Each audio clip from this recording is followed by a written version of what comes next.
Halo semuanya, Assalamualaikum warahmatullahi wabarakatuh. Eh, Salam sejahtera untuk kita semua.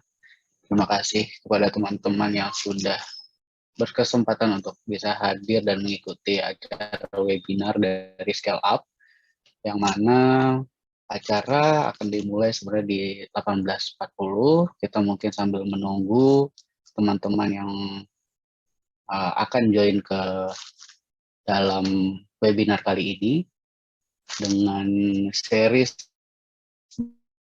Bounce Back After. Nah, sebelumnya perkenalkan, tak kenal maka tak sayang, perkenalkan saya sebagai moderator Muhammad Fadli Paraja, CEO dan founder dari Gamma Waste. Gamma Waste merupakan salah satu platform yang mentransformasi sampah plastik, dan saya berterima kasih ya, dan khususnya dan Scale Up secara pada umumnya yang diberikan kesempatan untuk bisa menjadi moderator pada kesempatan kali ini. Ya, pada webinar kali ini dengan judul Bounce Back After Pandemic, ini terdiri dari merupakan bagian dari 4 sesi yang akan dilakukan setiap minggunya dengan masing-masing speakers dan expertise-nya yang akan dilakukan mulai dari hari ini tanggal 31 Mei 2022 sampai dengan nanti di akhir sampai series keempat di tanggal 22 Juni 2022. Nah, sesi webinarnya di antara lain yang kita lakukan pada hari ini dengan tema How to Win Back the Market, How to Win Back the Market and Grow Your Business Post Pandemic. Itu yang pertama. Lalu yang kedua itu Market Research Does Help You. Itu yang kedua. Lalu yang ketiga itu ada Financial Strategy. Dan yang terakhir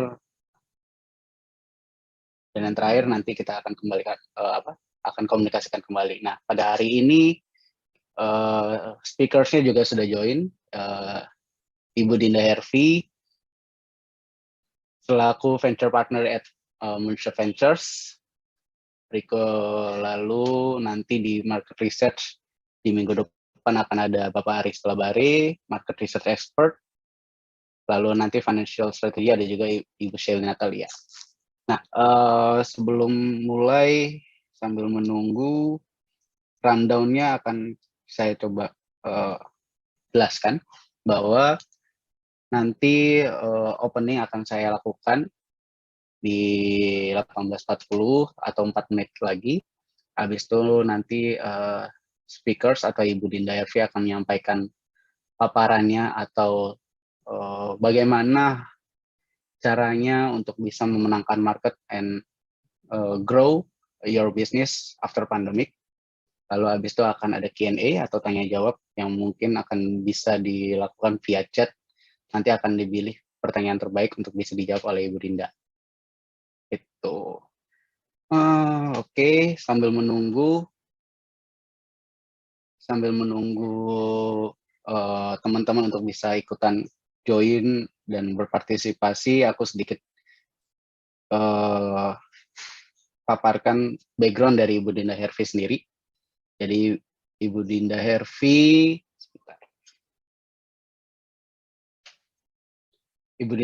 merupakan lulusan ITB. Koreksi kalau salah ya Ibu Dinda. Jadi Ibu Dinda merupakan lulusan dari Institut Teknologi Bandung. Lalu saat ini bekerja sebagai venture partner at Moonshot Ventures. Lalu punya background di business mentor di Future Film Mills, lalu managing partner at Steinberg Protocol, and then venture partner juga di Komodo, dan yang terakhir venture strategist juga di PT MFI Sinar Investama. Lalu ada manajer Asia Business, si regional manager at PT Arga, at Venox Venture Capital. Lalu ada trade marketing manager at PT Arga dan export manager juga di Transasia Resource. Ya, cukup lengkap ya. Selamat malam semuanya. Malam, Bu Dinda. Salam kenal Fadli. Salam kenal, salam kenal. Ya, kita mulai aja atau masih nunggu? Sambil nunggu kali ya 2 menit lagi biar, apa namanya, pada ngumpul semua Bu Dinda. Jadi biar nggak kelewatan. Karena, eee, banyak teman-teman yang mungkin belum memahami ya, eee, apa namanya, bagaimana bisa thriving and surviving after pandemic, memenangkan market lagi, terus caranya, kan pasti butuh capital, butuh apa, butuh, injection mungkin. Nah, itu yang mungkin bisa terjawab dan mudah-mudahan partisipan juga bisa, eee, komunikatif dan aktif untuk bisa bertanya kalau memang ada pertanyaan yang belum clear. Siap, boleh. Tuh. 1 menit lagi. Boleh, jadi assalamualaikum warahmatullahi wabarakatuh. Kembali lagi kalau misalkan teman-teman ada yang belum join, segera join, jangan sampai kelewatan sesinya Ibu Dinda Hervi. Mungkin bisa kita mulai aja ya, Bu Dinda ya. Ya, boleh. Jangan panggil Bu dong, tapi merasa tua banget. Mbak Tapi ya, Dinda. ya, Oke. oke. Thank you. Waktu dan tempat dipersilahkan Mbak Dinda. Oke, makasih Mas Fadli. Makasih juga teman-teman dari Scale Up yang udah invite aku ya untuk perdana nih pembukaan presentasi mengenai gimana kita bisa bounce back dari pandemic itu. I'm just trying to put together based on the research that I found, right? And how US business owners can adapt to these changes gitu. Mungkin nanti ada presentasi bisa di-share sama tim. Oke. Ya. Jadi langsung aja slide kedua ya. Seperti yang kita tahu nih kan memang pandemi itu obviously changing our lives, right? But in a way it's also changed the way consumers behave gitu. Hampir dari semua sisi kehidupan kalau bisa aku bilang ya. Nah, ini kita identify ada 8 yang key point ya, the way consumer behave changes because of the pandemic. Jadi dari kerjaan ya kita mungkin udah tahu lah gitu, seperti aku sendiri masih work from home gitu kan, work from anywhere. Jadi masih remote working gitu, semuanya jadi pakai Zoom ya kan. But the side part of it is unemployment is also high, right? Sayangnya banyak teman-teman yang kena PHK juga kemarin kan gitu. So of course this change the way people spend their money as well, right? So another thing also is the change in shopping and consumption. Mungkin teman-teman semua udah tahu lah ya, dan mungkin kita juga udah ngalamin sendiri ya, the adoption of e-commerce, online shopping, dan even now social commerce, right, is accelerating because of the pandemic. Ya karena orang udah mulai ngeliat juga kan bahwa ini convenient gitu. Tapi di sisi lain dari sisi consumption juga mereka lebih strain ya gitu. Mereka nggak sefrugal nggak seboros waktu sebelum pandemi gitu, karena ya seperti itu mereka sekarang mulai berpikir kayak oke, harus ada dana untuk diallocate untuk kalau ada jaga-jaga gitu. Jadi mereka benar-benar spending yang basic necessities gitu ya. Nah, dari sisi learning juga nih, mungkin teman-teman yang punya adik atau sepupu atau anaknya gitu yang ya kemarin banyak akhirnya study from home gitu ya, jadi banyak yang online learning juga gitu, remote learning. Dan akhirnya ini semua sebenarnya berpengaruh ke kehidupan kita di rumah kan gitu. Kehidupan di rumah itu jadi seakan-akan bukan cuman tempat buat istirahat, buat tidur gitu ya, tapi juga tempat buat kerja, tempat buat belajar gitu. So how can you integrate your offering for this new life at home, right? Apakah mungkin bikin seakan-akan bahwa rumah itu kayak the new cafe, the new coffee shop gitu kan, atau the new entertainment place, right gitu. Karena ya kalau kita lihat juga ada beberapa company yang offering pre-cook home meal gitu kan. Kita lihat juga mungkin di beberapa online shopping udah ada yang provide layanan seperti itu gitu. Karena itu orang mau practicality gitu ya. And then dari sisi komunikasi juga udah bergeser ya, artinya gimana cara konsumer mendapatkan informasi sekarang kebanyakan shift to digital gitu kan. Jadi banyak online news gitu ya, that's how they consume their information gitu. Dan pastinya ini juga mendorong adopsi untuk games gitu kan, gaming, entertainment gitu kan, ketimbang kita pergi ke bioskop, sekarang banyak di streaming gitu kan. I've been using streaming platform for a while, but now it's even more, right? The adoption is even higher. Nah, kalau travel and mobility kan udah nggak perlu disebut ya, gitu. Kita semua tahu lah gara-gara PPKM banyak banget yang terrestrict gitu kan. Cuman ini juga akhirnya berpengaruh kepada the way people commute, right? Or the way that people prefer to travel gitu. Jadi mungkin kebanyakan mereka mau travel yang dekat-dekat aja deh gitu. Kenapa? Karena mungkin kalau ada apa-apa mereka nggak takut gitu ya, misalkan di negara orang jauh-jauh atau kalau ada kena sakit atau apa kan mereka worry gitu ya. So the trend now you travel domestically gitu ya, you travel not too far from your home gitu. And then another consideration juga kan, apakah di negara atau di tempat yang kita kunjungi akan cukup ya infrastruktur kesehatannya gitu, healthcare sistemnya cukup apa enggak gitu kan. Itu yang jadi banyak pertimbangan juga.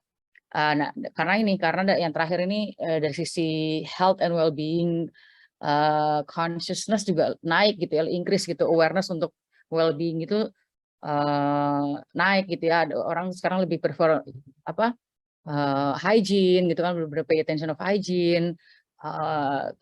Orang sekarang lebih banyak yang pilih juga produk-produk organik, produk-produk natural gitu kan. Bahkan juga adoption of telemedicine, right? I mean Halodoc's been going on for a while, tapi kan it's even more accelerated lah during the pandemic gitu.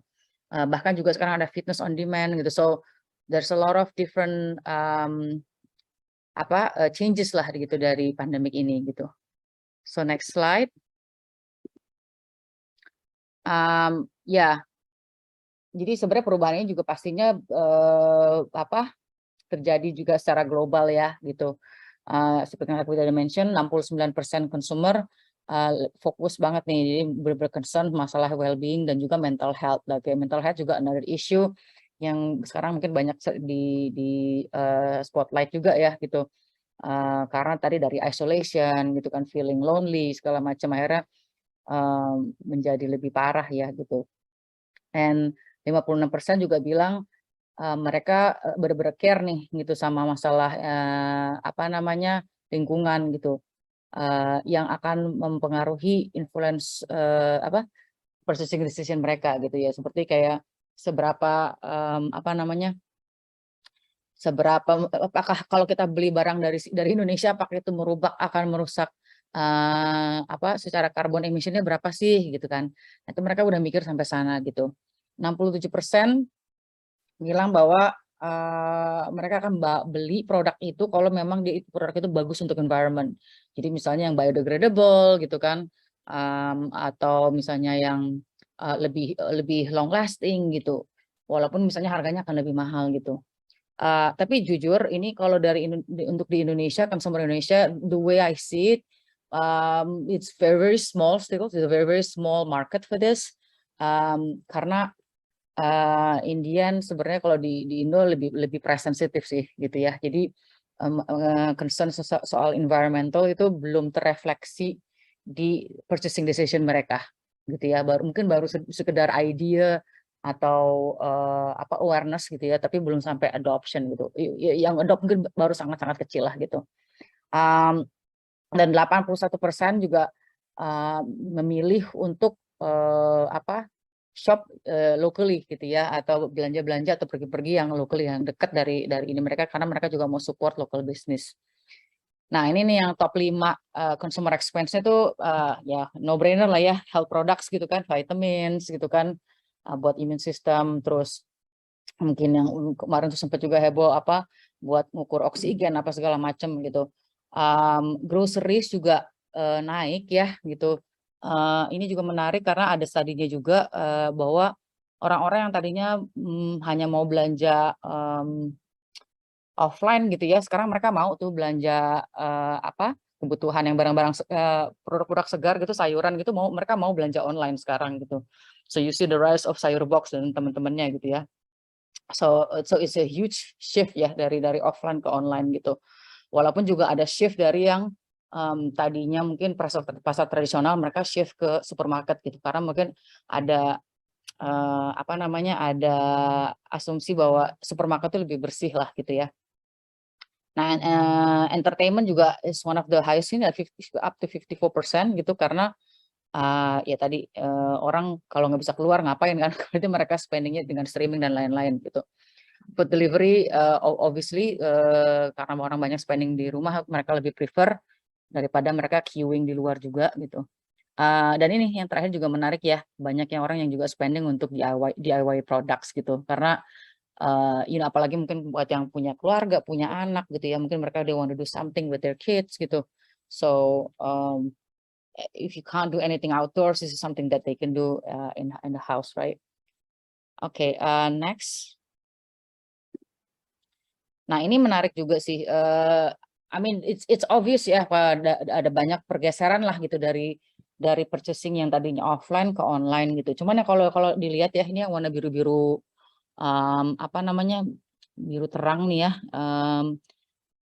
Itu kan yang household essentials ya. Jadi kita lihat nih makin banyak kebutuhan-kebutuhan yang emang basic necessities gitu ya.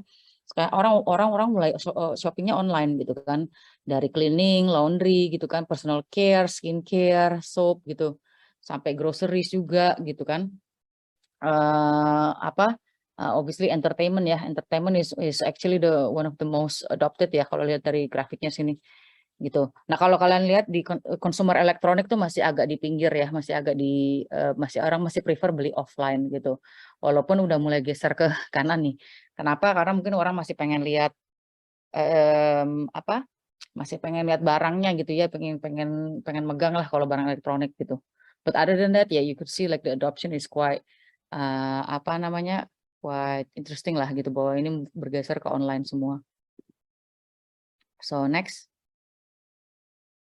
Nah, ini jadi semua perubahan-perubahan ini pastinya kan ngerubah juga si consumer decision journey-nya ya, gitu. Jadi gimana mereka mendapatkan informasi gitu kan, apa yang mereka purchase, di mana mereka purchase-nya ya, using what channel gitu kan, and what was their experience gitu kan of this purchase decision gitu. So it's good for you to be able to adapt this changes gitu on the customer journey. So speaking of consumer journey, right? Next slide. Nah, ini kalau dari ada studinya Deloitte ya, itu dari mereka basing this journey based on three things gitu. Jadi dari heart tuh maksudnya kayak apa sih yang kamu rasain gitu ya? What is the consumer sentiment gitu. Jadi mencoba mengerti perubahan-perubahan ini berdasarkan apa yang mereka rasakan mengenai pandemi ini gitu. Jadi dari pandemi ini kalau dari riset saya itu ya disebut bahwa mereka lumayan ini sih, the Indonesian specifically talking about Indonesian consumer ya.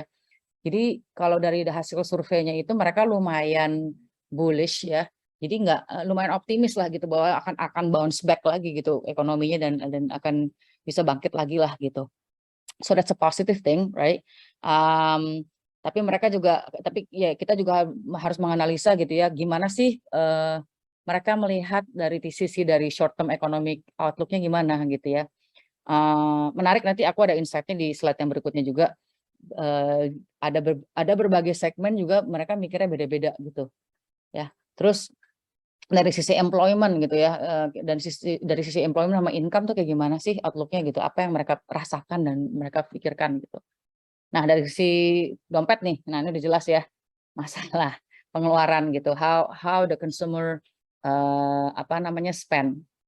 Jadi how much are they willing to spend and change the expenditure gitu kan, gimana mereka allocate, apakah ada perubahan dalam allocation budgetnya tersebut gitu. Mungkin yang tadinya aduh dana foya-foya gitu ya buat karaoke, buat jalan-jalan yang is not basic necessities, mungkin jadi prioritas ke belakang gitu ya.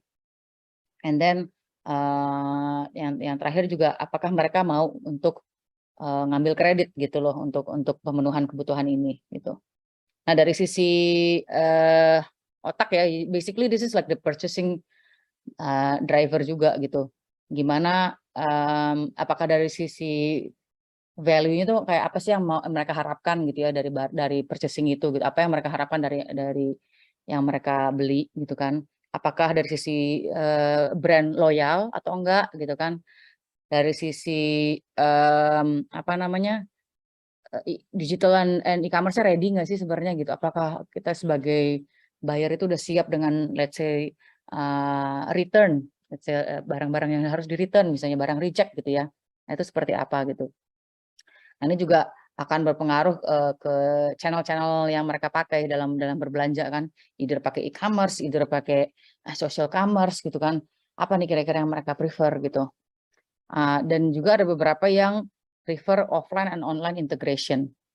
Seperti apa nanti kita bahas di slide yang ininya. Dan juga ada hal-hal yang mereka hal-hal yang mereka consider based on setelah purchase gitu ya. Kira-kira ini bakal repot nggak sih kalau misalnya harus tadi aku bilang tadi ya kayak return gitu, bakalan repot nggak sih? Nah, ini juga akan jadi pertimbangan buat konsumer-konsumer itu dalam membeli produk atau service tersebut. Next. Nah, ini dari studi yang sama juga ya, akhirnya mereka bikin nih the new normal of Indonesian consumer. Jadi ada shift lah ya, ada shift of mindset di di new normal ini gitu. Nah, seperti aku bilang tadi ya, dari sisi sentimen itu kita lumayan moderate lah gitu, lumayan optimis gitu ya, nggak terlalu pesimis ya dibanding negara-negara lain gitu. Karena ya ini sebenarnya memberikan peluang lah buat teman-teman ya yang memang mau jualan gitu kan, apalagi teman-teman yang di consumer products gitu ya. At least kalian masih bisa survive di mid to long term gitu. Karena mereka secara mindsetnya mereka lumayan positif gitu dari sisi ekonomi. Nah, tapi dari sisi prioritas mereka sekarang fokus benar-benar yang basic needs aja nih gitu, yang main kebutuhan utamanya gitu ya. Jadi nggak spending yang aku bilang tadi, yang mungkin mereka masih bisa hidup ya. Jadi yang paling penting pokoknya bayar utang-utang ya kan, bayar tagihan-tagihan listrik gitu kan, bayar sekolah, bayar makanan dan lain-lain ya, yang benar-benar basic necessities lah sebenarnya gitu. Dan ini juga sebenarnya terefleksi dari tadi aku bilang ada price sensitivity. Jadi konsumernya juga lebih price sensitif sekarang gitu kan. So this is a consideration for you when you wanna roll out your product or service. Maybe price sensitivity or price competitiveness is something that you need to think about, ya kan. Dan yang ketiga nih yang pastinya secara digital behavior juga di-accelerate ya tadi ya, adoption untuk e-commerce dan lain-lain gitu. Dan bukan cuma e-commerce sih ya, how we consume the content online gitu. Sekarang Indonesia tuh termasuk salah satu yang spending time on internet lumayan tinggi ya. On average 20 hours per week gitu. So it's quite high. Itu jadi kalau memang tapi ini ya jadi peluang lah buat teman-teman juga untuk strengthening the online presence juga kan gitu, dengan mulai branding apa segala macam gitu.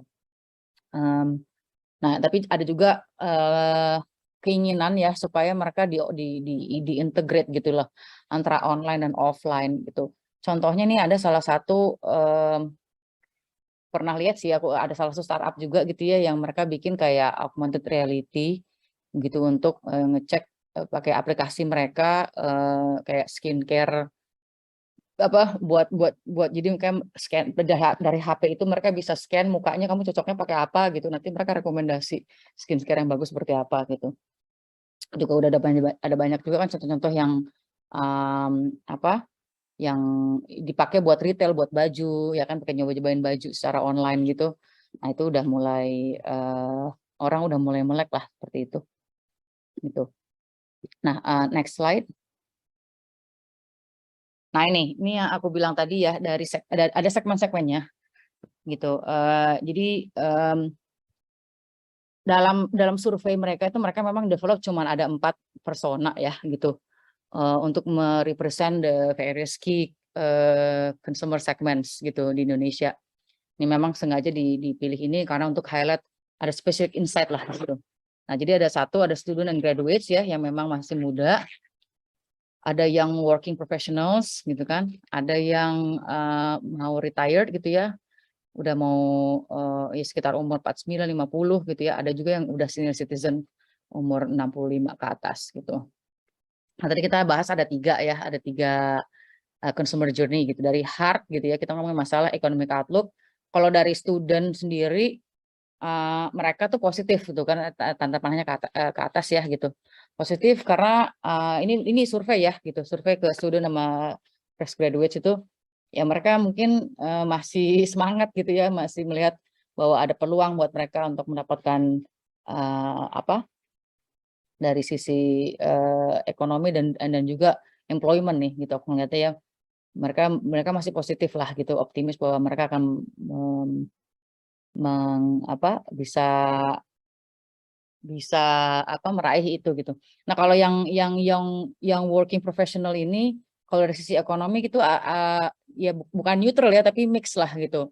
Mix dalam arti ada yang mereka merasa oke gitu, masih oke-oke aja, tapi ada yang merasa juga bahwa secara ekonomi ini bakal berat deh ke depannya gitu ya. Dan ini makanya ini akan terrefleksi dari nanti mainnya itu. Ya, price sensitif jadinya gitu. Nah, itu juga tapi dari sisi employment mereka masih karena masih muda mungkin ya si yang working professional ini, jadi mereka masih optimis gitu. Nah, tadi sementara kalau yang mau pensiun ini ya, yang aktif pre-retirees itu dari sisi economic outlook sama employment mereka menurun gitu. Jadi pesimis lah gitu ya. Mungkin korelasi sama umur mereka juga ya, kan udah mau ini kan. Nah, kalau yang senior citizen itu surprisingly secara economic outlook mereka merasa bahwa masih positif gitu, masih optimis ya. Gitu, walaupun secara employment dan income expectation mereka masih mix lah gitu. Nah, mungkin yang perlu di mention juga ya mengenai price sensitivity ya.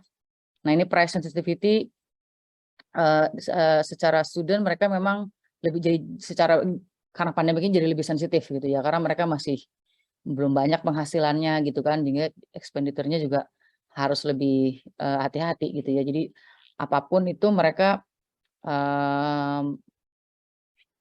lebih ketat lah gitu pengeluarannya gitu ya. Nah, kalau yang working professional itu mereka so-so lah gitu, nggak terlalu concern masalah price, sama kayak yang sebelum retirement juga gitu. Yang sebelum retirement itu digambarkan bahwa mereka tuh udah secara financial udah stabil gitu. Jadi mereka nggak terlalu worry masalah income ini. Tapi kalau tapi untuk yang senior citizen, of course it becomes a huge issue, right? The issue of price gitu, karena mereka kan juga udah retired, nggak ada penghasilan gitu. Dari sisi brand ya, jadi itu juga terrefleksi juga tuh gitu. Student itu secara brand tuh nggak terlalu loyal akhirnya gitu. Ya yang penting yang mana yang murah deh. Nanti kalau pesen Gojek nanti di Grab lebih murah 1.000 perak ya kita pindah ke Grab gitu. Ya itu sesensitif itu gitu. Sama juga kayak yang working professional juga. Tapi kalau yang tadi yang sebelum retire itu ya, yang mau pensiun itu mereka karena udah stabil financial, mereka lebih loyal biasa sama brand. So why I show this is to show like if you're targeting one of these people, right? Meaning that okay, untuk yang orang yang udah stabil yang mungkin baru mau pensiun tapi belum pensiun ya, masih ada penghasilan, it's okay, you can offer like quality brand gitu ya, bener-bener bangun brand sama konsumernya gitu. Tapi kalau kalian memang targetin yang student atau yang working professional gitu, then don't bother selling about your brand, you know what I mean, like just sell about your competitiveness in terms of price or quality or apapun itu gitu ya. Nah kalau dari sisi digital savviness ya itu various lah ya. Tapi kalau yang working professional ini mereka memang kelihatannya memang lebih tinggi adoptionnya gitu. So next slide. Nah jadi ini dari insight-insight tadi ya mungkin sekedar masukan aja gitu. Jadi ya teman-teman harus clear banget deh jadinya, balik lagi tadi target segmennya mau yang mana sih gitu, yang seperti apa gitu ya. Tadi itu hanya gambaran aja sih empat persona itu ya. Tapi sebenarnya kan kalian bisa expand lagi gitu.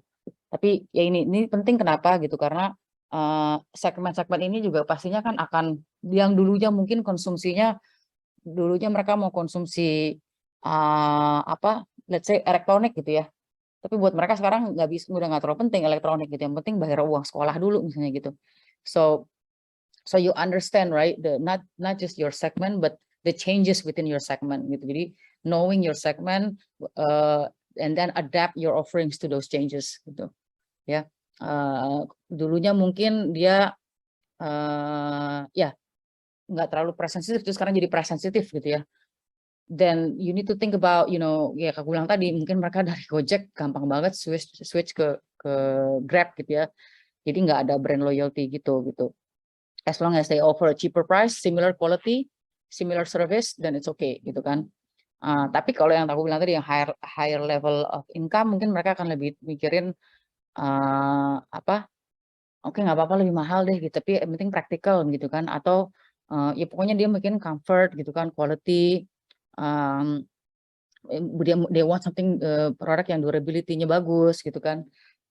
Dan mereka juga mungkin prefer yang let's say contactless delivery atau contactless payment gitu ya. Karena mereka mampu untuk bayar premium untuk hal-hal yang bisa dianggap comfort dan safety buat mereka gitu. So yeah, understanding your consumer segment is very very important and the changes within your segment ya. Nah ini yang kedua, menurut aku teman-teman juga baiknya sih bisa fokus apa sih yang kira-kira bisa dimenangin dalam short term ini gitu loh. If you think that being price competitive it can win you the market, then do that first, right gitu. Rather than mid to long term strategy gitu. Tapi kalau misalnya memang teman-teman masih bisa bertahan gitu ya, dan mereka teman-teman juga targetinnya customer yang memang loyal sama brand misalnya gitu, nggak apa-apa, ya udah mungkin bisa build brandnya dulu gitu kan, really build that trust with your customer gitu kan sampai mereka jadi purchase gitu. Tapi kenapa aku ngomong tadi short win ya, karena ini cash flow gitu, karena mungkin ini yang mungkin beberapa kali juga aku pernah sharing ya, cash flow itu super important gitu kan. Mungkin kalian punya banyak order masuk gitu ya, tapi pembayarannya terminnya 3-4 bulan ke depan gitu ya. Tapi jadi nggak liquid tuh cash flow kalian gitu ya. Jadi dalam on paper mungkin revenue-nya gede gitu, tapi secara duit ngalir nggak ada. Akhirnya kalian harus nombok gitu. Nah itu juga, that's why I said focus on what you can win in the short term period gitu kan. How you can sell in the short term period gitu. And how do you do that? I guess you need to streamline your process gitu kan. Gimana kalian bisa cut the cost gitu kan. How can you make it more lean gitu kan. Kalau yang perlu di outsource kalian bisa outsource gitu. Apa kira-kira nih yang bisa benar-benar bikin ya tadi kalau misalnya mungkin mau price kompetitif berarti kan harus ada cost reduction misalnya gitu ya. Apapun itu gitu. Jadi kalian harus pikirin caranya gimana kalian bisa streamline proses kalian, dan juga mungkin bisa diversify offering juga gitu. Jadi misalnya yang tadinya kalian jual misalnya produk minuman gitu ya. Jadi mungkin kalian mulai tawarin minuman kesehatan gitu, misalnya minuman jamu-jamu gitu kan, kombucha or whatever it is, right? Something that would relate to the trend that's going on right now, tapi masih di within your industry gitu ya. But this is how you can try to win the market in the short term gitu. Mungkin ini nggak perlu di-explain lagi yang nextnya. Always make your decision based on data gitu. Data nggak akan pernah bohong sih gitu. Jadi kalau memang Saya sering banyak ya business owner ini terjebak sama idealisme gitu kan. Oh, kita pikir kita pengen A, B, C, D, E gitu. But when you test the market, right, it doesn't sell, then you need to figure out why it doesn't sell gitu kan. Maybe orang nggak butuh gitu kan. Orang nggak butuh buat spending buat main game misalnya gitu. Orang lebih butuh buat apa? Beli buku sekolah misalnya gitu. So you need to figure out, right, what is the main thing. Kalau tadi lihat dari grafiknya kan kebanyakan orang memang lebih prefer yang basic needs dulu nih harus dipenuhin gitu. So yeah, see, right, test the market gitu kan. If it working, keep on. If it works, then double down the effort. If it doesn't work, figure out why gitu kan, and then redo it again gitu kan. Ganti lagi mungkin offeringnya yang salah gitu. Oke. Dan of course it's by nature you have to follow what's going on with the government regulation ya. Ada banyak program-program bantuan juga gitu. Ada banyak kebijakan-kebijakan baru juga gitu. Ini pastinya kan berpengaruh dari sisi even PPKM dan lain-lain itu kan berpengaruh terhadap bisnis ya gitu. Jadi knowing, expecting all these changes gitu kan, banyak ngobrol-ngobrol sama teman-teman di industri kalian gitu kan, pastinya akan ngebantu juga gitu, how you can prepare for the future. Nah, yang terakhir ini mungkin akan nyambung sama yang mau aku bahas ya, sesuai background aku juga gitu. Mungkin kalian bisa juga consider untuk dapetin financing untuk gimana caranya kalian bisa scale up bisnis kalian gitu. Nah ini, sorry ini ada tetangga aku bersih. Ya next slide, yang ini ya, oke. Ya ini jadi ada beberapa source of funding option ya gitu, tapi mungkin aku nggak share semuanya.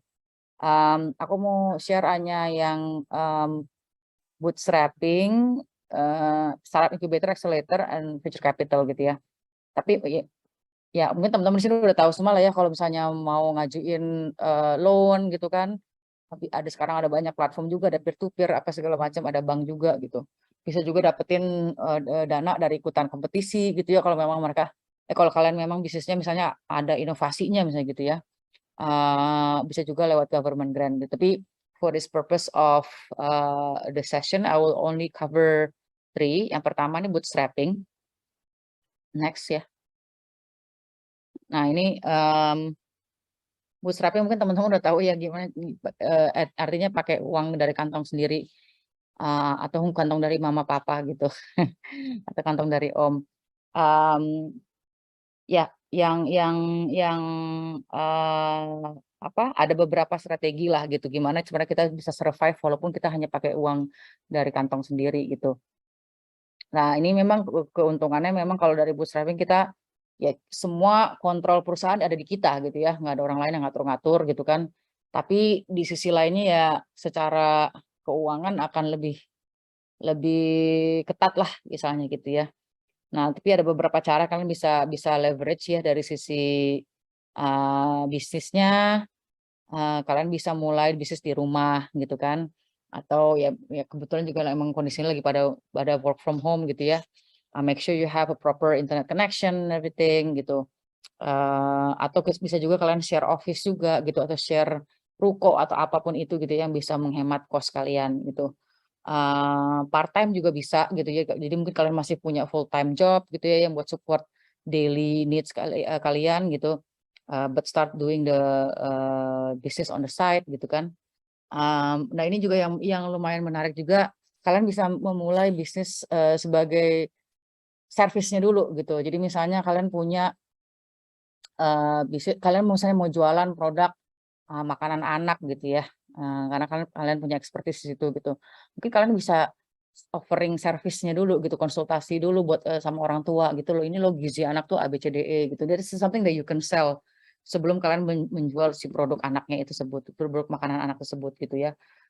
Dan kalau kalian jual expertise kalian sebagai knowledge expert ya, itu kan nggak costing kalian apa-apa ya, nggak ada inventory, nggak ada apa.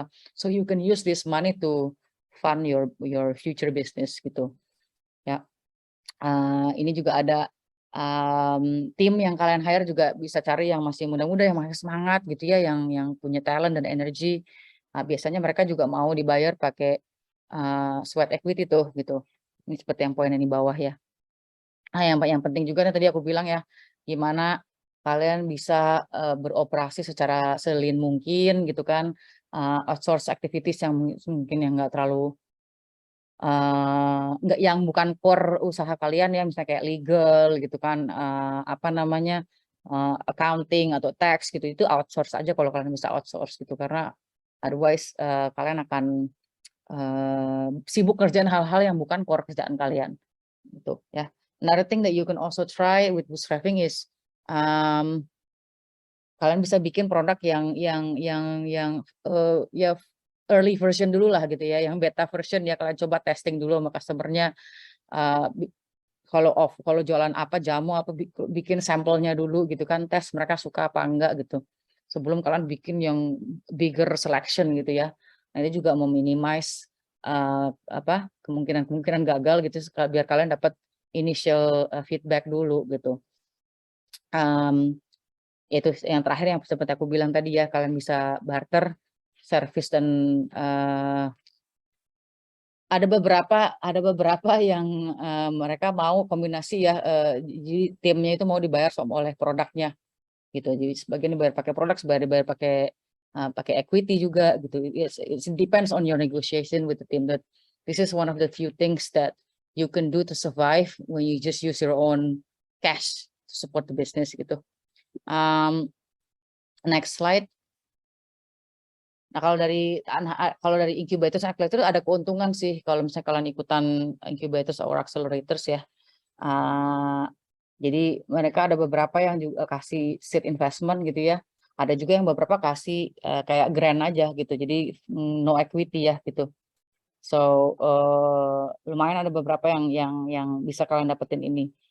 So apart from the money, you can also have access to their network gitu kan, mentor gitu kan, expert knowledge segala macam. Mereka juga kadang-kadang provides office space gitu kan, mentorship yang aku bilang tadi.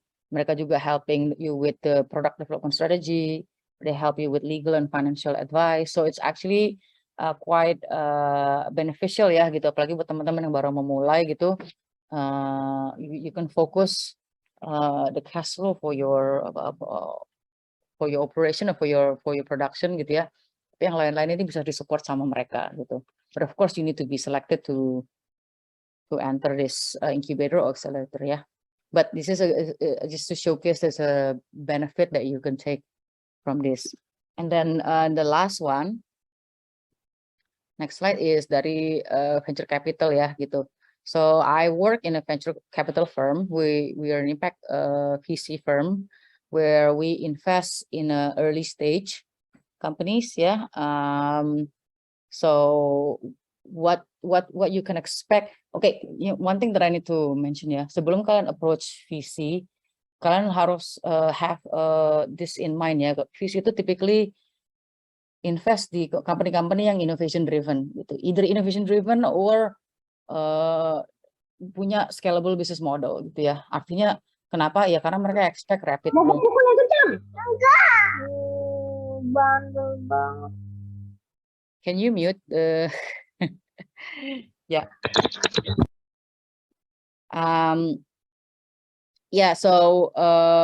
Jadi mereka expect-nya rapid growth gitu ya. Jadi dari sisi return juga mereka expect quite a huge return gitu. Tapi dari sini kalian bisa expect bahwa mereka bisa invest kalian either convertible loan atau berupa equity ya. Jadi investment mereka in exchange for the equity in your company, it can go as low as $25,000. Tapi bagusnya mereka biasanya akan follow di next roundnya juga. Jadi bukan invest cuma di round yang pertama doang, tapi di round yang berikutnya juga. Tapi seperti yang aku bilang, biasanya mereka expect high return. Jadi for example, for early stage company, mereka expect 8 sampai 10 kali return dari investment mereka. Jadi so they're very, very rigorous in their due diligence in order to be able to make this return. Dan juga biasanya mereka mau punya kontrol di perusahaan itu gitu, in the board ya. Jadi punya seat lah at the board to be able to vote on few things gitu. But the good thing is they can also help you to fundraise for the next round, help you find another investor.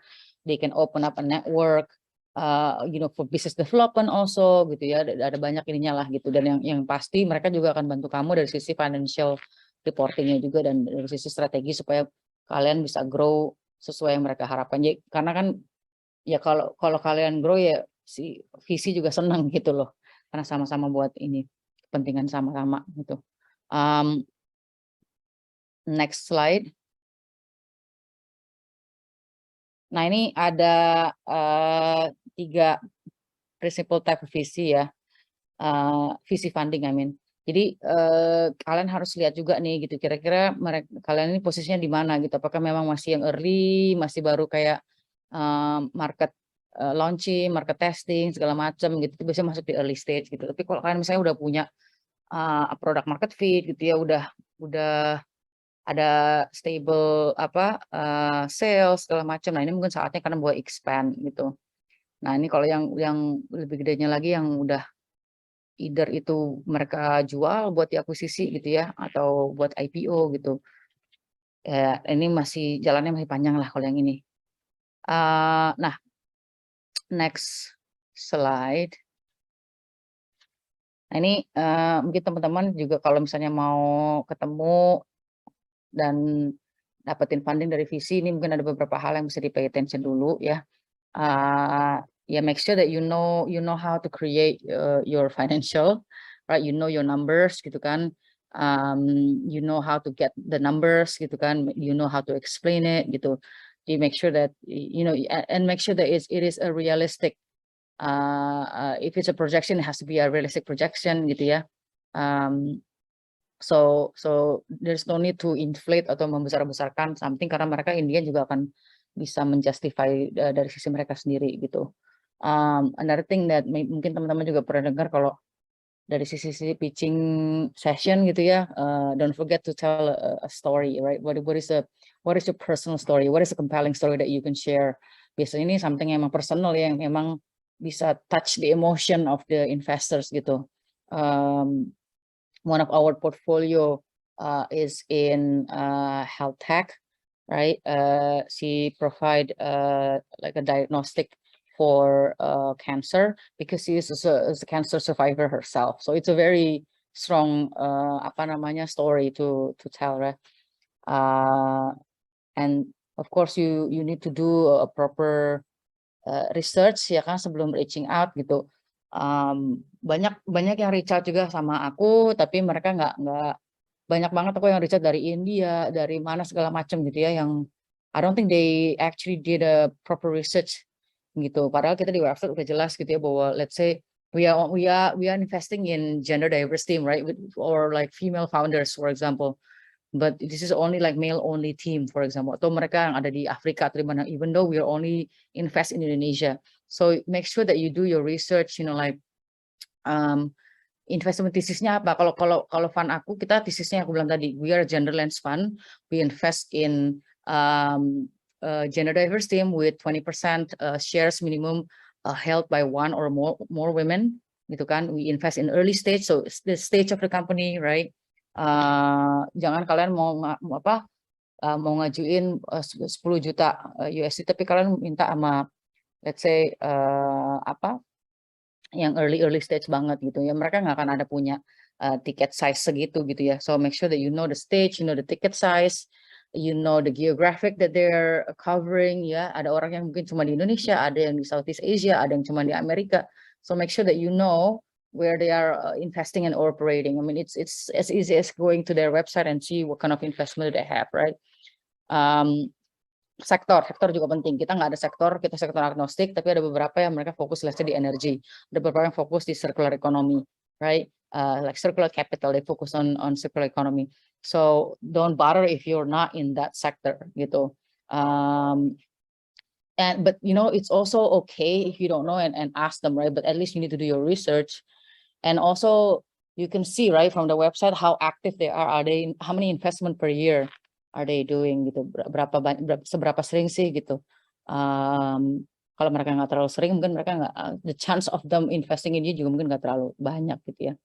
Yang paling penting juga network itu sangat penting ya. Jadi kalau kalian punya ada kenalan siapa, sebisa mungkin minta dikenalin daripada kalian cold messaging gitu, karena biasanya kalau referral itu jauh lebih, the success rate-nya jauh lebih tinggi gitu. And how you can do that, I guess, through going through the incubation accelerator program, right? They have a lot of network that can help you to connect you with if you don't have that connection already gitu. Yang paling penting juga tadi aku bilang, sebaiknya kalian udah punya product market fit ya sebelum kalian going into VC. Artinya aku bilang tadi udah ada stable income, stable sales gitu kan, customer datang dengan sendirinya oleh words of mouth gitu kan, itu is all the sign that you are growing, right? You are growing organically gitu. Nah ini pertanda bahwa ada market yang bagus buat kalian dan kalian bisa mulai approach VC gitu, ketimbang kalian masih baru ide doang atau masih baru MVP banget gitu. Dan make sure that kalian juga punya the right team to do so ya. Artinya punya relevant background atau relevant experience gitu. Jadi kalau misalnya kalian mau di sisi health tech gitu ya, kalau bisa punya, kalau kamu sendiri bukan dari background itu ya at least punya advisor atau punya tim yang memang ahli di situ gitu. Yang terakhir pastinya ya sabar gitu ya, karena fundraising can take a lot of your time and I would say mungkin bisa dibilang you will get a lot of no's, you get a lot of rejection gitu, but take it as a practice gitu kan. Always ask for their feedback gitu, kenapa mereka nggak invest gitu kan. What do they think, and then try to improve from those feedback gitu. Nah terakhir yang pengen aku share ini last slide, dari sisi alignment juga sih gitu. Tadi selain yang aku bilang tadi ya, apakah ada investment thesis, stage apa segala macam, dari sisi kalian juga apa yang kalian mau dari investor gitu kan. Make sure that this investor is interested in your particular sector. Nah itu bisa dilihat lah dari investment mereka sebelumnya, apakah mereka udah invest di, let's say kalian di F&B, apakah mereka mau invest di F&B atau enggak gitu, itu bisa dicari tahu kan. Atau kamu bisa menjadi strategic partner buat salah satu portfolio mereka, misalnya gitu juga bisa menjadi possibility juga gitu. Bagusnya juga kalian cari investor yang memang ngerti gitu ya, ngerti sama problem yang memang kalian mau solve gitu, karena mereka akan lebih termotivasi untuk bantuin kalian gitu loh ketika kalian udah jadi partner ya. Dan juga ya cari investor yang memang bisa evaluate buat bisnis kalian gitu ya, either investor yang memang strategik buat kalian gitu kan, bisa bukain pintu ke pemerintah, bukain pintu ke third parties atau potential partners gitu, bukain pintu akses market di negara lain gitu. So think about what you need, right, and find investor that might be aligned with your needs juga gitu. Dan kalau bisa juga cari investor yang memang ada expertise di situ gitu ya, kayak mungkin tadi Mas Fadli dia di waste gitu ya. Mungkin cari investor-investor yang memang care sama waste management gitu kan, or circular economy, yang memang bisa bantu dan punya expert di situ gitu ya. Dan yang paling penting terakhir juga cari yang mereka memang mau bantu ya, artinya dari sisi feedback, kritik dan saran tuh mereka honest untuk to give it to you gitu. Jadi jangan takut untuk terima itu, karena in the end they want you to succeed. So they would help you as much as they can, because when you succeed they also succeed, right? So it's important for you to always ask for feedback, always ask for advice, kritik gitu. Ya itu sih kalau aku ngeliatnya dari situ yang ideal gitu, jangan cari yang investor yang pasif aja gitu, yang nggak bisa ngebantu. And that's it, I think. Does anyone have any question? Thank you Kak Dinda. Penjelasannya tuh detail banget sebenarnya, dan hopefully buat aku tuh sebenarnya work sih, karena banyak teman-teman utamanya yang memang di startup ya, mereka nggak tahu tentang gambaran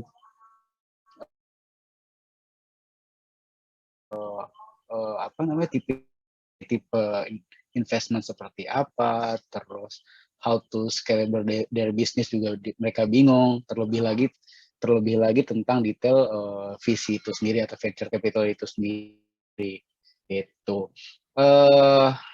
Ini belum apa namanya, belum selesai, udah ada yang tanya dari teman-teman kreator. Pertanyaannya, kalau grup kita ada beberapa sektor, sebaiknya pitching satu sektor utama saja atau sekalian sektor lainnya? Silakan dijawab, Pak Dinda. Sorry, grup apa nih? Grup konsumer ya maksudnya? Grup sebidang mungkin ya, holding mungkin. Beberapa sektor, jadi satu perusahaan dia punya beberapa sektor yang dia bagi, itu dia pitchingnya semuanya atau satu sektor aja. Tergantung kamu racingnya buat yang mana nih gitu. Apakah racing buat yang I would imagine that you have the main sector, right? Let's say a creative sector. Your name is creative creator. Mungkin kamu di sektor kreatif gitu ya. So yeah, you should pitch that sector gitu. Kreatif industri itu kayak apa sih gitu, trennya kayak apa gitu, peluangnya kayak apa gitu.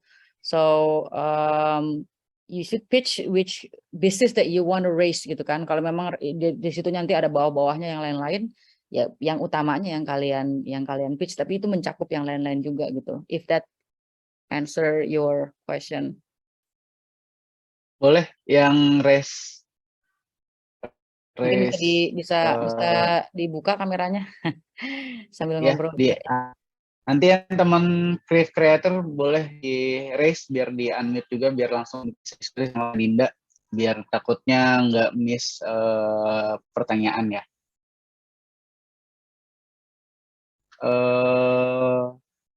Mas Abdi boleh tolong ini admin unmute ya.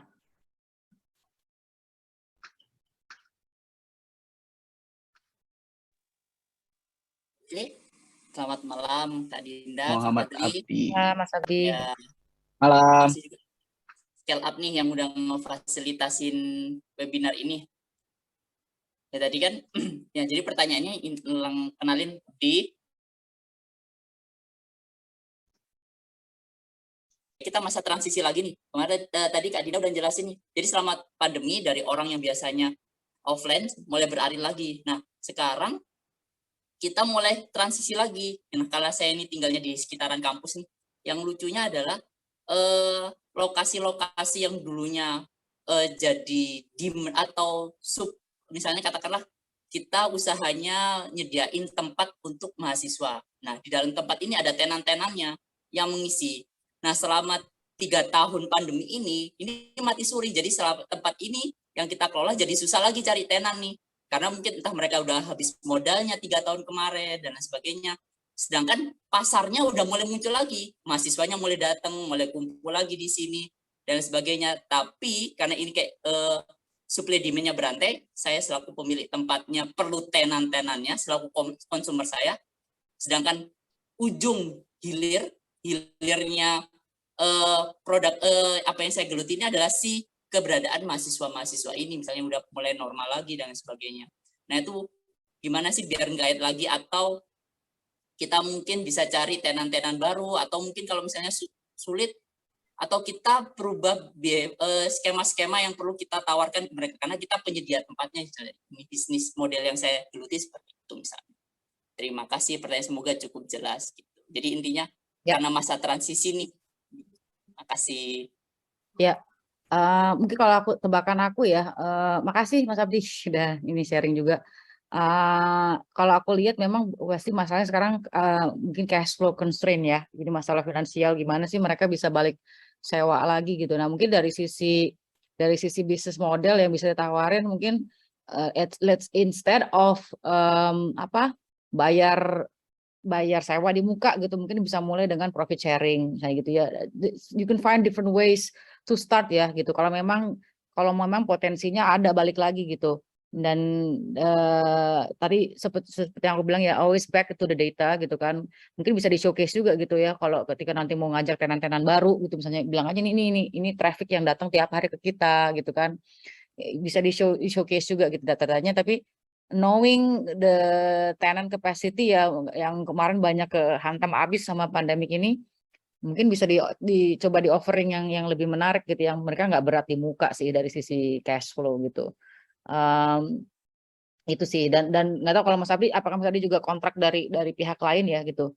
This is something that you can also negotiate, let's say from your landlord misalnya gitu ya, yang kontraknya mungkin tadinya pembayarannya harus terminnya berapa bulan, mungkin bisa diundur apa gimana gitu. So I think these are the few ways that you can negotiate to attract back ini gitu ya, sampai mereka benar-benar udah stabil, dapetin banyak traffic, dapetin banyak income, and then you can start applying ini lagi gitu, yang sewa yang memang seperti dulu gitu misalnya. Pernah udah sempet kayak gitu di offer seperti itu? Skemanya seperti Langsung gimana? jawab ya Kak Fadil ini. Ya. Jadi sebenarnya mau di offer kayak gitu, cuma kita ada ketakutan Ya, juga dari silakan. masa transisi ini. Kita kan kita juga ininya lagi mati suri juga selama dihantam 3 tahun pandemi. Jadi kayak pingin itu mumpung ada pasarnya ini juga balik modal cepet gitu, punya lagi nih pemasukan lagi gitu kan. Melihat ini kampus ini udah mulai rame, ini udah ada kehidupan lagi. Kebetulan saya kan domisili Lampung. Nah di Lampung ini emang kayaknya tempat-tempat yang saya tempat ini kita menyediakan lahan, tapi emang kayak bisa PKL itu datang, kita bukan PKL sih sebenarnya, tapi emang tenan-tenan kecil gitu, UMKM yang banyak menempati ruang-ruang itu. Cuma kita itu mau menawarkan negosiasi, cuma kadang-kadang masih maju mundur, takut ya enggak nih, mulai stabil lagi enggak nih behaviornya, ada sesuatu yang unpredictable lagi nih, tiba-tiba banting setir lagi kita gitu kan. Itu yang masih menjadi kegamangan kita gitu Kak Dinda. Ya, mungkin bisa di sebelum buka full on gitu ya, mungkin bisa dites juga marketnya gitu. Apa sih kira-kira, mungkin bisa mulai dengan survei dulu gitu ya. Apa sih kira-kira yang paling dibutuhin di situ gitu ya. Orang yang paling sering beli, sering purchase tuh apa sih di situ gitu. Mungkin start with few tenants dulu sebelum banyak tenant gitu kan. Dan dari situ ntar lihat progresnya gitu. Kalau memang bagus baru mulai invite yang lain gitu. I think start small dulu ya, step by step gitu, instead of going big. Ini takutnya nanti ya seperti ketakutan itu ya gitu. Atau mungkin bisa juga different offering ya gitu. Bisa inovasi juga gitu, misalnya mereka bisa order online tapi ntar di pick up-nya di situ gitu kan. There are few ways that you can be creative about it. Tapi saran aku sih mending tes dulu secara kecil gitu kan, survei apa yang memang benar-benar dibutuhin di situ gitu, bener nggak sih trafficnya datang atau enggak gitu. If dan ini juga ngaruh juga masalah regulasi juga ya gitu. Kalau memang kampus sudah mulai 100% balik seperti normal, then yes, why not gitu ya. Tapi kalau misalnya masih pemerintah kayak 50-50 deh di rumah ini, dan this is something that you need to think about, right? That's why following up with the government regulation is also important, karena itu ngaruh sama movement dari consumer kalian gitu. I hope it answers your question. Tapi by the way keren banget backgroundnya. Thank you Mas Abdi. Masih menjawab kok Kak Dinda, Kak Semoga Fadli tadi terjawab emang mungkin ya pertanyaannya. kayaknya mungkin yang dari kaminya harus lower expectation ya, jadi mulai staging dulu, nggak langsung karena bounce back nih kita langsung kayak ambisius lagi, ayo kembali seperti normal. Mungkin emang harus staging, itu mungkin yang kita lewatkan sih. Terima kasih insight-nya Kak Dinda, Kak Fadli, terima kasih. Ya, thank you. Ini ada pertanyaan lagi, mulai rame nih Kak Dinda. Oke. Pertanyaan dari chat. Jadi ada yang mau tanya dari Kak Chandra Ristika. Kira-kira mana yang berpeluang untuk dapat respon dari venture capital, mengirim bisnis plan atau proposal by email dan mengontak venture partner, atau melalui proses inkubator yang saat ini banyak diadakan, Kak?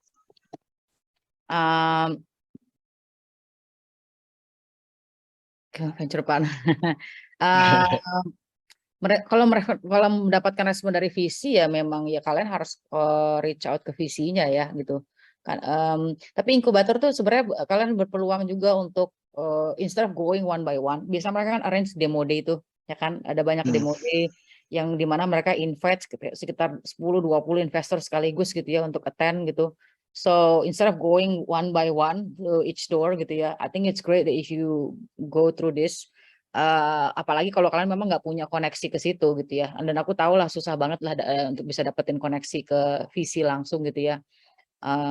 Again, I would always suggest people well, for us, like you can always reach out kita di website kita ada aplikasi biar kalian bisa langsung apply untuk funding di situ gitu ya. So everything is online.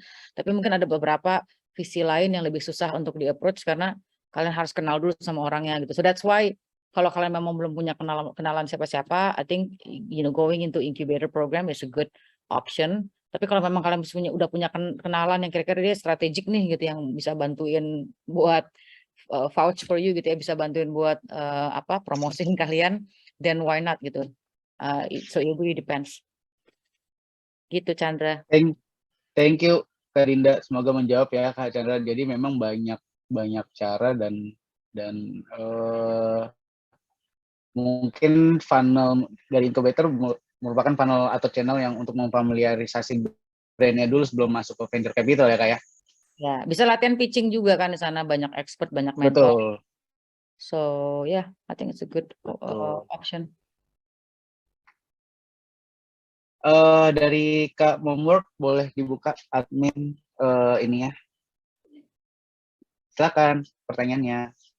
Halo. Coach Dinda, selamat malam. Malam. Ya malam juga Kak Fadli. Coach Dinda mau tanya dong, ya kan akhir-akhir ini banyak sekali nih berita-berita nih ya mengenai startup besar tuh banyak melakukan PHK gitu ya, ada yang juga berguguran. Katanya ini berkaitan juga dengan aksi bakar uang yang mereka lakukan gitu. Nah, kalau post COVID ini dari sudut pandang Coach Dinda nih selaku venture capital, advice-nya apa sih buat para startup gitu ya? Gimana caranya untuk kita melakukan kegiatan kita gitu dengan mungkin strateginya lah gitu ya, agar kita tidak melakukan aksi bakar uang gitu yang terlalu gila-gilaan gitu. Tapi mungkin ada trik-trik lainnya gitu ya dari sudut pandang visi gitu agar kita bisa tetap naik gitu, tapi secara keuangan kita, cash flow kita juga tetap bagus gitu. Kira-kira gimana Coach? Yes, thank you Holly. It's a good point ya to ask to raise. Karena sebenarnya ini lagi ada banyak obrolan juga di Amerika sendiri, dibilangnya winter is coming ya gitu. Kalau yang pernah nonton Game of Thrones, you should know this reference. Jadi akan diprediksi sebenarnya di Indonesia belum terlalu kerasa sekarang, tapi katanya gosip-gosipnya Q3 Q4 nih pendanaan akan mulai di hold dulu gitu sampai throughout 2023 gitu. Jadi banyak yang ketar-ketir memang gitu masalah funding ini gitu. Jadi memang visi juga fokusnya profitability ya gitu. How they can sustain their profit gitu kan. How they can balik tadi mungkin kayak aku tadi sempat bilang kan, how you can optimize your cost gitu kan, how you can streamline your process gitu. The best thing is for you to be as lean as possible and to cut cost gitu ya, yang memang kalian harus bisa survive gitu ya, punya reserve cash untuk survive gitu. Don't spend on things that you don't need ya gitu. As long as you can grow stable gitu ya, nggak perlu hyper growth juga gitu, nggak perlu bakar uang buat gila-gilaan gitu. Yang penting tiap bulan ada grow-nya gitu, just to last you to survive gitu. That's the most important thing. And I think that's the principle for any business, right? Like not everyone has to be a unicorn, right? Nggak semuanya harus punya valuasi atau bakar-bakaran gitu. Selama ya, intinya bisnis itu ya harus bisa sustain gitu kan, harus bisa profitable gitu. Mungkin nanti dari teman-teman dari scale up ya akan bisa lebih bantu lebih dalam juga tuh dari sisinya gimana sih mereka, mungkin dari sisi finansialnya gimana caranya bisa dioptimize, dari sisi keuangan, dari sisi operationnya gimana gitu. Nah itu mungkin nanti di sesi-sesi berikutnya bisa dibahas. But what I'm trying to say is be very very mindful of your spending gitu kan. Nggak usah kalau misalnya memang risky gitu ya, mau cobain gitu market baru gitu ya jangan dulu gitu kan ya, make sure that kalau misalnya kalian udah work in one segment, work in one market, ya udah double down your effort in that segment and market first, daripada kalian coba-coba yang baru gitu. Unless you have the cash, right? If you don't have the cash, just make sure that you have something to keep it going every month gitu, if that makes sense. that this is real ya, this is a real issue that a lot of people have been talking about. Jadi investor juga dari sisi ini mereka nggak berani untuk invest karena nanti kalau mereka nggak bisa invest di the next round tuh kayak gimana gitu. Karena ini lumayan panjang katanya winternya, 1,5 tahun. So be ready. Okay, Coach. I hope that Thank answer. you. Yes. Thank you so much, Coach.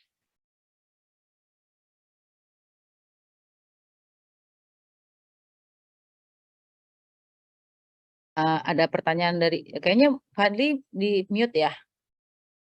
Sorry, ke-mute. Ada pertanyaan lagi dari Kak Faris. Pertanyaannya itu parameter apa yang mengindikasikan bahwa kita lebih baik mencari funding dari VC dibandingkan alternatif funding lainnya seperti pinjaman bank?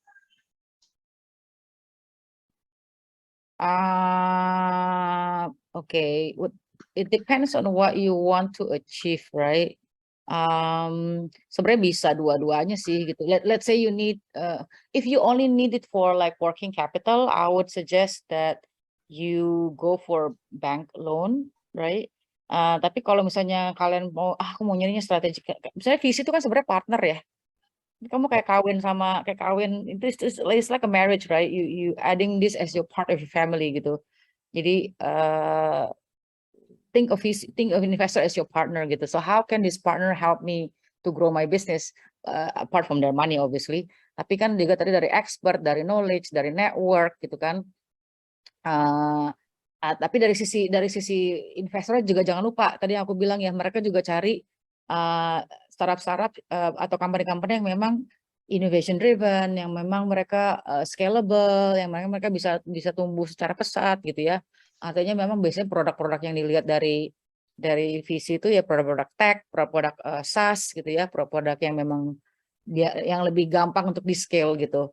Nah itu jadi hati-hati kalau misalnya kalian jualannya mungkin bukan produk yang terlalu scalable gitu ya, mungkin agak susah gitu. Tapi ada juga visi-visi yang let's say kopi kenangan gitu kan. Mungkin kalian bertanya-tanya juga sih, kenapa kopi kenangan kan bukan tech ya gitu. Kok mereka bisa dapat funding gede banget gitu. Ya itu karena mereka ngejarnya dia high margin gitu. Jadi high profitability. Itu juga bisa dijadiin salah satu indikasi bahwa oke loh kita bisa dapetin funding dari VC karena mereka bisa buka network, tapi kita juga bisa offer bahwa ini loh, ini super hyper growth dengan margin yang gila-gilaan gitu. Nah itu depend balik lagi ke kalian sih kebutuhannya mau kayak apa gitu. Gitu. I hope it answers ya, Faris. Thank you, Kak Dinda. Oke, tadi ada yang resen Kak Shanas, boleh di unmute admin.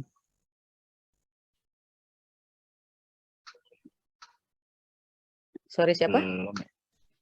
Kak Shanas.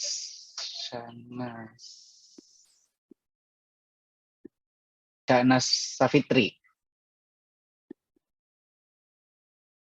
Boleh minta tolong admin.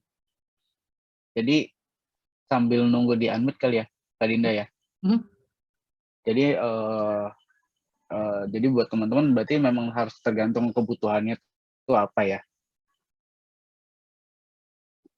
Iya. Kebutuhan untuk baik itu dana ataupun baik dari sisi strategic partner di board of director-nya mungkin atau pengen dapat insight juga atau dari sisi R&D research and development-nya juga kayak gitu ya Kak ya. Ya, kayak itu sebelum kalian racing itu lihat dulu apa yang kalian butuhin, buat berapa lama gitu kan, butuhnya berapa banyak, dan apa yang mau kalian achieve dari uang tersebut gitu. Dan itu yang paling penting tuh ketika kalian pitching, bukan cuma bilang kita butuh 100.000 US dollar nih gitu. Karena kita mau bangun platform ABCDE gitu ya. Oke, kalian mau bangun platform, tapi apa yang kalian mau achieve dengan 100.000 itu selain platform gitu. Apakah mau mendapatkan user sekian banyak gitu, apakah mendapatkan revenue sekian banyak gitu. Nah, itu harus ada projectionnya juga gitu. Dan ya aku bilang tadi ya, jangan lupa harus realistik juga ininya, hitung-hitungannya gitu. Oh, udah terjawab tuh katanya Shanas pertanyaannya. Nggak tahu nanya yang mana. Halo?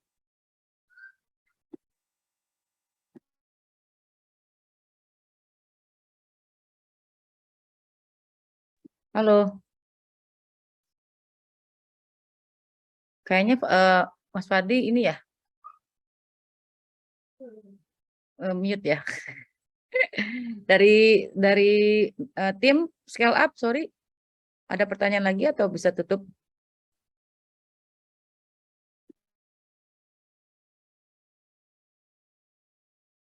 Iya, kayaknya sinyalnya jelek nih. Mungkin teman-teman yang lain ada pertanyaan yang mau ditanyain lagi, boleh di luar yang dari kita bahas juga boleh. Jangan malu-malu, mumpung ada di sini.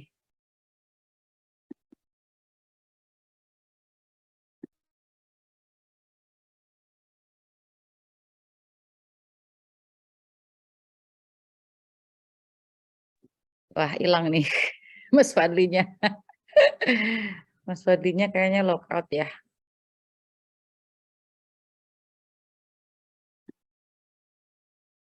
Gimana dari tim Scale Up? Masih mau ada lagi atau gimana nih?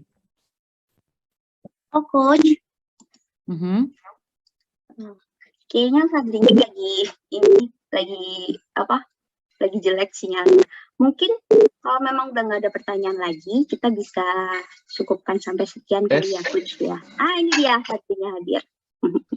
Silakan Mas Fadli, Sorry, welcome back. tadi keputus sinyalnya, hilang. Nah, ini nih salah satu konsumer yang perlu dibutuhin nih internet provider. Mungkin kalian bisa jualan ini pulsa apa? It's a new business ya. Termasuk kayak cyber security, cloud gitu ya. Itu sekarang jadi potensi juga tuh karena the needs of working from home ya. Untuk security, untuk data sharing, cloud segala macam sekarang malah jadi lebih krusial kan. Termasuk salah satunya koneksi juga. Hehe. Oke, Mas Waldo udah balik ya? Oke. Sorry, Kak Dinda, teman-teman, tadi sinyal Wi-Fi-nya trouble. Jadi aku sedikit samap ya, Kak Dinda. Jadi pandemik mengubah behavior masyarakat, dan terkait perubahan itu kita sebagai pelaku usaha harus bisa fleksibel mengikuti behavior dari masyarakat itu sendiri.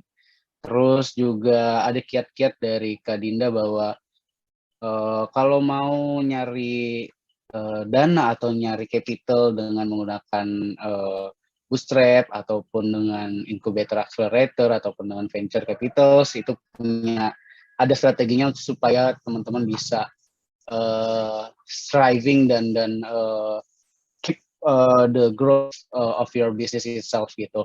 Itu yang kedua. Lalu mungkin tadi ya udah ada beberapa cara bagaimana kalau kita mau ketemu dengan venture capital untuk mendapatkan dana, harus tahu tujuannya itu seperti apa, terus basic needs dari startup teman-teman itu apa, sehingga bisa align dengan kebutuhan dan apa yang dicari gitu. Mungkin itu sedikit sum up, kurang lebih nanti kita share, nanti akan dibuatkan grup supaya kita bisa diskusi lebih lanjut dan berkenalan lebih dekat ya melalui grup. Jangan lupa ada next webinar di minggu depan di hari Rabu dengan tema tentang marketing strategi. Jadi jangan lupa daftar, jangan lupa ikutan supaya bisa dapat insight yang lebih bagus lagi dan bisa dilainkan dengan materi dari Kak Dinda, karena materi Kak Dinda merupakan awalan untuk bisa kita menggali lebih banyak soal ilmu-ilmu mulai dari venture capital dan detail-detailnya nanti di webinar selanjutnya. Terima kasih banyak buat Kak Dinda, jauh-jauh di luar Jawa sudah menyempatkan waktunya. Semoga bermanfaat buat teman-teman yang punya usaha ataupun yang baru mulai, semoga bisa menyerap ilmunya dan bisa diimplementasikan di dunia masing-masing. Terima kasih juga teman-teman audiens yang sudah menyempatkan waktunya, dan jangan lupa sekali lagi untuk daftar di next session of webinar series dari Scale Up with Us. Kurang lebihnya mohon maaf. Wabillahi taufiq wal hidayah. Wassalamualaikum warahmatullahi wabarakatuh. Have a nice day semuanya. Thank you. Terima kasih. Terima kasih Kak Dinda.